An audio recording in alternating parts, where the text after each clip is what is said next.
आणि यानंतर बातम्यांचा वेगवान आढावा सुपरफास्ट सुरुवात करूया पावसाच्या बातम्यांनी। मुसळधार पावसामुळे गोंदियातील हजरा धबधबा प्रवाहित वीकेंड असल्यामुळे पर्यटकांची गर्दी। नांदेड जिल्ह्यात पावसामुळे सहस्त्रकुंड धबधबा पूर्ण क्षमतेने प्रवाहित, दरवर्षीप्रमाणे यंदाही पर्यटकांची गर्दी।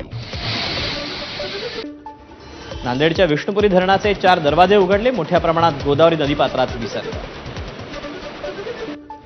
मावळ जिल्ह्यात प्रचंड पावसाने भुशी धरण ओसंडून पाण्याचा प्रवाह धोकादायक स्थितीत असल्याने खबरदारी घेण्याचं आवाहन।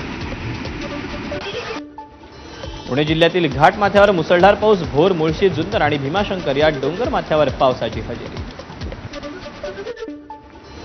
सांगलीत चांदोली आणि पाचगणी परिसरातील धबधबे संततधार पावसामुळे प्रवाहित, पावसामुळे वातावरणात गारवा निर्माण। बीडमध्ये मुसळधार पावसामुळे सौताडा धबधबा प्रवाहित, जवळपास 100 फूट उंचीवरून हा कोसळणारा धबधबा पर्यटकांचं आकर्षण। गोंदियाच्या गंगाबाई स्त्री रुग्णालयात पुराचं पाणी शिरल्याचा व्हिडिओ समोर, प्रसूती वॉर्डमध्ये देखील हे पाणी शिरलं, महिला रुग्णांची तारांबळ। नांदेडच्या हदगाव तालुक्यात वाडीमध्ये पुराच्या पाण्यात ग्रामस्थ अडकले, ओढ्याला पूर आल्यानं ग्रामस्थांनी एका झाडावरून दुसऱ्या झाडावर चढत मार्ग काढला। विद्यार्थ्यांचा आणि पालकांचा पुराच्या पाण्यातून जीवघेणा प्रवास, व्हिडिओ समोर जालन्यातील परतूर तालुक्यातील कुंभारवाडी वस्तीवरची दृश्य। गोंदिया शहरात अंडरपासमध्ये साचलं 7 फूट पाणी, अंडरपास मार्गावर पाणी साचल्यानं अंबाटोली ते सिंगलटोली मार्ग बंद।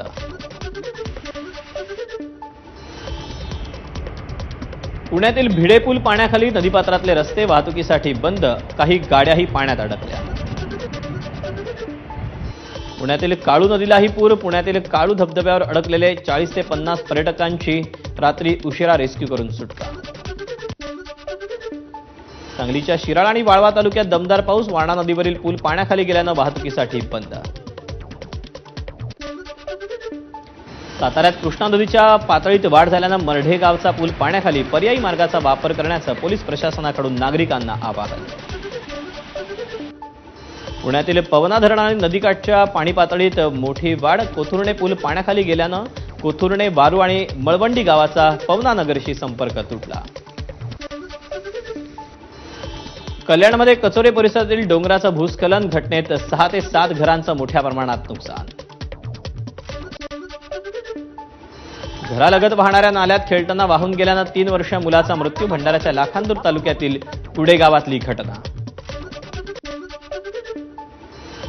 शहापूरमधील अल्याणी गावात अतिवृष्टीमुळे घर कोसळलं, शेतकऱ्याचा मृत्यू, घटनास्थळी तात्काळ पंचनामा करण्याचे आदेश। नातेवाईकांच्या अंत्यसंस्कारावरून परत येताना पुरात वाहून दोघांचा मृत्यू, 4 दिवसांनी आढळले मृतदेह, गडचिरोलीतील कोरची तालुक्यातील बेळगाव पुराडा नाल्यावरची दुर्दैवी घटना।